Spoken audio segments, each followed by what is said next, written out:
ये कहानी बहुत पुराने समय की है। एक लकड़हारा जो कि अपने बेटे के साथ रहता है, जंगल से लकड़ियाँ काटता और उन लकड़ियों को बेचकर अपना घर का गुजारा करता था। बाबूजी, मैं भी कल से आपके साथ जंगल चलूंगा लकड़ियाँ काटने के लिए। अच्छा, और क्या करेगा रे तू वहाँ पर? अरे तू घर पर ही रहा कर, अभी मैं जिंदा हूँ ना, तुझे फिक्र करने की कोई जरूरत नहीं है। अरे नहीं बाबूजी, मुझे बिल्कुल अच्छा नहीं लगता कि आप काम करते हो और मैं देखता ही रहूं। ये मेरे लिए बड़े ही शर्म की बात है। मैं चलूंगा। अरे बिरजू बेटा, इसमें क्या शर्म की बात है? अरे भाई, मैं तेरा बाप हूँ ना, और तेरे दुख दर्द की जिम्मेदारी मेरी है। अरे किसी भी बाप के लिए अपने बच्चे को पालना इसमें कैसे शर्म की बात है भाई? अब नहीं बाबूजी, आप कुछ भी कहो, मैं कल से आपके साथ बस आऊंगा तो आऊंगा। आप लकड़ियाँ काटना, मैं उन्हें इकट्ठा करूंगा, ठीक है? अपने पिता के काफी मना करने के बाद भी बिरजू नहीं माना। अब चल ठीक है, इतनी ही जिद कर रहा है तो कल से तू भी मेरे साथ ही चलना, ठीक है ना? सुबह बिरजू भी अपने पिता के साथ लकड़ियाँ काटने जंगल चल दिया। उसके पिता ने लकड़ियाँ काटी और लकड़ियों को गट्ठे में इकट्ठा किया। दोनों लकड़ियाँ लेकर आ गए। वो उन लकड़ियों को बेचने चल दिए। अरे ओ भाई, ओ हाँ, ये लकड़ी क्या बेचने हैं क्या तुम्हें? दोनों ने लकड़ियाँ नीचे रखी। बिरजू ने देखा उसके पिता कुछ सोच में डूबे हुए हैं। अरे हाँ, बेचने के लिए ही तो ले जा रहे हैं। आपको लेना है क्या? हाँ ठीक है, तो ये 1 और 2, हाँ ठीक है, ये 2 गट्ठे की लकड़ियों के लिए मैं तुम्हें 1-1 आने देता हूँ, बोलो। हाँ, रोज मैं अकेले लेकर आता था, आज बिरजू भी है, तो 2 लकड़ियों के गट्ठर के 2 आने। हाँ, सही ही है। अरे नहीं काका, आपको शायद पता नहीं है, इन लकड़ियों के लिए हमें कितनी मुश्किलें झेलनी पड़ती हैं। अरे कितने घने जंगल में जाना पड़ता है, न जाने कब किस जंगली जानवर का निवाला बन जाए। अब उसके बाद भी ये देखो, हाथ देखो, अरे लकड़ियां काट काट कर हाथ में कैसे छाले पड़ जाते हैं, और फिर इन लकड़ियों को सर में रखकर इतनी दूर तक ले आना, बाप रे बाप, पसीने छूट जाते हैं, शरीर टूट जाता है, कोई आम बात नहीं है काका। और इतनी मेहनत के बाद आप 1 आने गट्ठे की बात कर रहे हैं, ये तो सही बात नहीं है। अरे इस लकड़हारे का साथी तो बड़ा समझदार लगता है। काका, 1 गट्ठर लकड़ी के 4 आने के हिसाब से 2 गट्ठर लकड़ी के 8 आने दे दो। अरे नहीं, मैं तुम्हें दोनों के 4 आने दे सकता हूँ, बस बाकी फिर तुम देख लो। अरे भाई कोई बात नहीं, लकड़ियाँ ही तो है, मैं किसी और से ले लूंगा, जो भाई सही दाम में देगा उसी से लूंगा ना। कोई बात नहीं काका, आप किसी और से ही ले लेना, हमारी इतनी मेहनत लगी है तो इतने कम दाम पर तो हम नहीं दे सकते। चलो चलते हैं। इतना बोलकर बिरजू ने लकड़ी का गट्ठर उठाया और सर पर रखा। अरे बेटा, रुको, कहाँ चल दिए? हाँ, तुम तो नाराज हो गए। लाओ, मैं तुम्हें तुम्हारे पूरे 8 आने देता हूँ। लाओ, ये लकड़ियाँ मुझे दे दो। बिरजू ने दोनों लकड़ियों के गट्ठर उस आदमी को दे दिए और बदले में 8 आने ले लिए। अरे बेटा, आज तक मैंने एक दिन में इतने पैसे तो नहीं कमाए। अरे तूने तो आज लकड़ियों के अच्छे नहीं, बहुत ही अच्छे दाम दिलवा दिए। हाँ बाबूजी, आप खुद सोचो, हम जितनी मेहनत करते हैं, कोई भी इतनी कीमत हमको देता ही नहीं हमारे मेहनत के हिसाब से। अब कोई जब नहीं देगा तो मांगना ही पड़ेगा ना, बिना बोले कौन कोई पूरा हक देता है, इसीलिए बोलना जरूरी है बाबूजी। हाँ, ये बात तुमने बिल्कुल पते की कही है बेटा, सही कहते हो। अब बिरजू रोज अपने पिता के साथ जंगल जाने लगा और लकड़ियों को अच्छे दाम पर बेचता। कुछ दिन बाद, बेटा, आज हमें लकड़ियाँ ज्यादा काटनी होंगी। अरे घर में चूल्हा जलाने के लिए कुछ भी नहीं बचा है। हाँ, मैं हूँ ना, हम मिलकर सारा काम जल्दी पूरा कर लेंगे।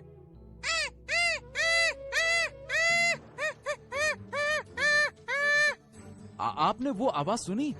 लगता है कुछ गलत हो रहा है। हाँ बेटा, चलो चलो देखते हैं।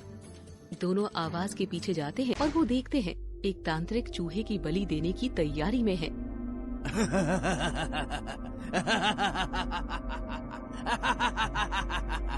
बरसों के बाद आज वो दिन आ गया है जिसका मैं बेसब्री से इंतजार कर रहा था। हाँ, रुक जाइए, ये आप क्या कर रहे हैं? इस मासूम प्राणी की जान क्यों ले रहे हैं? ए, तुम कौन होते हो मुझे रोकने वाले? मेरी साधना के बीच में मत आओ, चले जाओ यहाँ से। इस पल के लिए मैंने बरसों का इंतजार किया है। ओम क्लेम ब्लेम, आज मेरी साधना सफल होने वाली है, चले जाओ। साधना मतलब किसी निर्दोष की बलि देना नहीं होता है, छोड़िए इसे। मैं कहता हूँ हट जा मेरे रास्ते से, हट जा। नहीं नहीं नहीं नहीं नहीं, मैं तुम्हें इस छोटे से नन्हे चूहे की जान नहीं लेने दूंगा। लाओ लाओ इसे दो मुझे, अरे लाओ। इन दोनों को बहस करते करते काफी देर हो जाती है और बलि का मुहूर्त निकल जाता है। अरे मूर्ख, तुझे पता भी है तूने मेरे कितने समय की साधना बर्बाद कर दी है। इसका परिणाम तुझे भुगतना पड़ेगा। ओम क्लेम ब्लेम राम राम, ओम सामंडाय नमः स्वाहा। तांत्रिक हाथ में पानी लेकर होसे में मंत्र पढ़ता है। अरे अरे अरे, ये तांत्रिक कुछ अनर्थ न कर दे भाई, मुझे अपने बिरजू को बचाना होगा। तांत्रिक जैसे ही मंत्रित पानी बिरजू पर फेंकता है, उसका पिता सामने आ जाता है और मंत्रित पानी बिरजू के पिता पर चला जाता है और जैसे बिरजू के पिता पर पड़ता है वो मेंढक बन जाते हैं।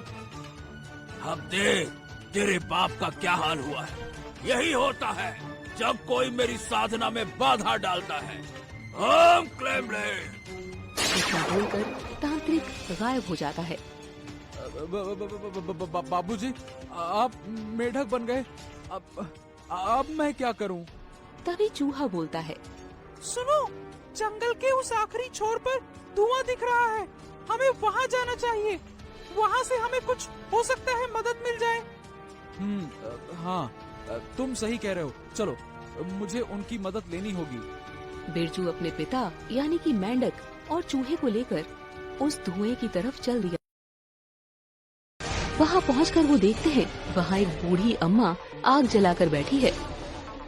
बूढ़ी अम्मा, बूढ़ी अम्मा, बूढ़ी अम्मा, कृपया हमारी मदद कीजिए। लड़के ने बूढ़ी अम्मा को सारी बात बताई। उस तांत्रिक का जादू तभी खत्म होगा जब तुम 7 रहस्यमयी सवालों के सही जवाब ढूंढ कर लाओगे। क्या सवाल है बूढ़ी अम्मा? मैं कुछ भी करने को तैयार हूँ। पहला सवाल, दुनिया में सबसे बड़ा बलिदान क्या है? दूसरा सवाल, सच्चा सुख किसमें है?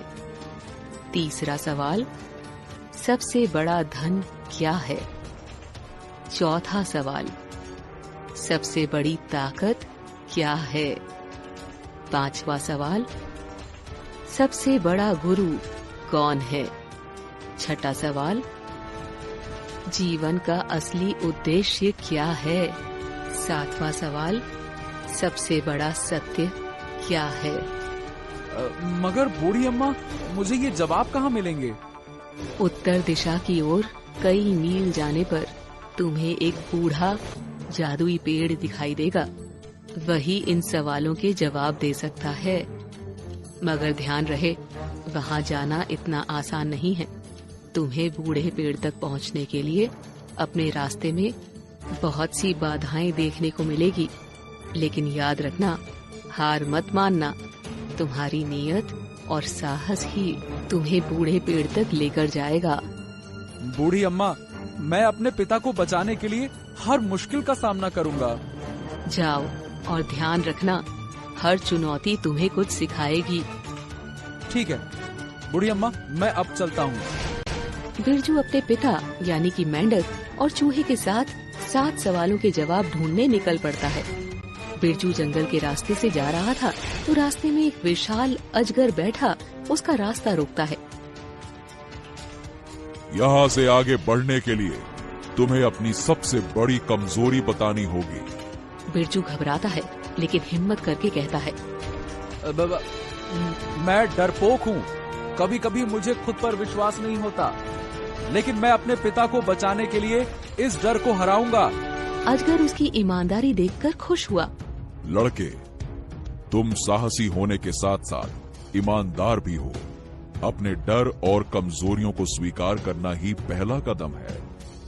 जाओ, तुम आगे जा सकते हो। मैं तुम्हें जाने का रास्ता देता हूँ। बिरजू आगे चल दिया।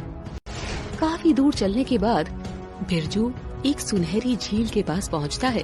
वहाँ पानी में सोने और जवाहरात तैरते हैं। तभी एक आवाज आती है जो बहुत मोहक लहजे में कहती है, सुनो, अगर तुम यहाँ रुक जाओ और ये सब ले लो तो तुम्हें आगे बढ़ने की जरूरत नहीं है, तुम अमीर बन जाओगे। बिरजू कुछ पल के लिए सोचता है लेकिन फिर खुद से कहता है, नहीं नहीं, मुझे धन नहीं, अपने पिता की जरूरत है। मैं आगे बढ़ूंगा। लालच का जाल टूट जाता है और झील गायब हो जाती है। सच्चा उद्देश्य कभी धन दौलत से नहीं पाया जा सकता। बिरजू आगे चल दिया। बिरजू एक ऐसे हिस्से में पहुंचता है जहां चारों तरफ घना अंधेरा है। उसे कुछ भी दिखाई नहीं देता। अचानक उसे आवाजें सुनाई देती है जो उसे गुमराह करने की कोशिश करती है। तुम ये सफर पूरा नहीं कर पाओगे, लौट जाओ, लौट जाओ, लौट जाओ, लौट जाओ, लौट जाओ। लौट जाओ। बिरजू अपनी आंखें बंद करता है और मन ही मन सोचता है, हाँ, अगर मैं अपनी सोच पर विश्वास करूंगा तो ये अंधेरा मुझे नहीं रोक सकता। बिरजू आगे चल दिया। आगे बढ़ते हुए बिरजू एक वीरान जगह पर पहुंचता है जहां 4 अलग अलग रास्ते हैं। हर रास्ता उसे बुलाता है। तभी वहां उसे एक आवाज सुनाई देती है, सिर्फ एक रास्ता जादुई पेड़ तक ले जाएगा, मगर ध्यान रहे, अगर तुम गलत रास्ते पर गए तो तुम हमेशा के लिए वहीं फंसे रह जाओगे, जिससे कभी बाहर नहीं आ पाओगे। सोच लो। बिरजू शांत होकर सोचता है, मेरा दिल कहता है सरल व आसान दिखने वाला रास्ता सही नहीं है। कठिन रास्ता ही सच्चाई तक ले जाएगा। हाँ, कठिन रास्ता ही सच्चाई तक ले जाएगा। सभी कठिनाइयों को पार करने के बाद बिरजू आखिरकार जादुई पेड़ के पास पहुंचता है। पेड़ विशाल और चमकदार होता है। उसकी शाखाओं से सुनहरी रोशनी निकल रही होती है। तुमने अपनी ईमानदारी, साहस और बुद्धिमत्ता से यहाँ तक का सफर पूरा किया है। तुम्हें 7 सवालों के जवाब मिलेंगे। मुझे बताओ, तुमने ये सफर क्यों किया?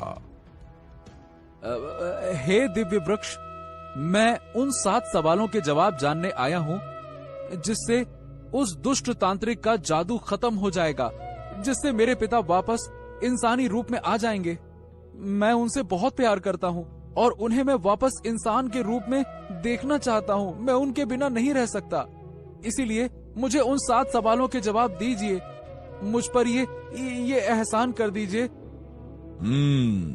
पूछो, क्या सवाल हैं तुम्हारे, जिन्हें जानने के लिए तुम इतनी बाधाएं पार करके यहाँ आए हो?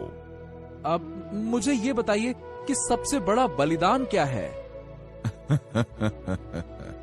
तुम्हारी साहस और ईमानदारी मुझे प्रसन्न कर रही है। अब ध्यान से सुनो।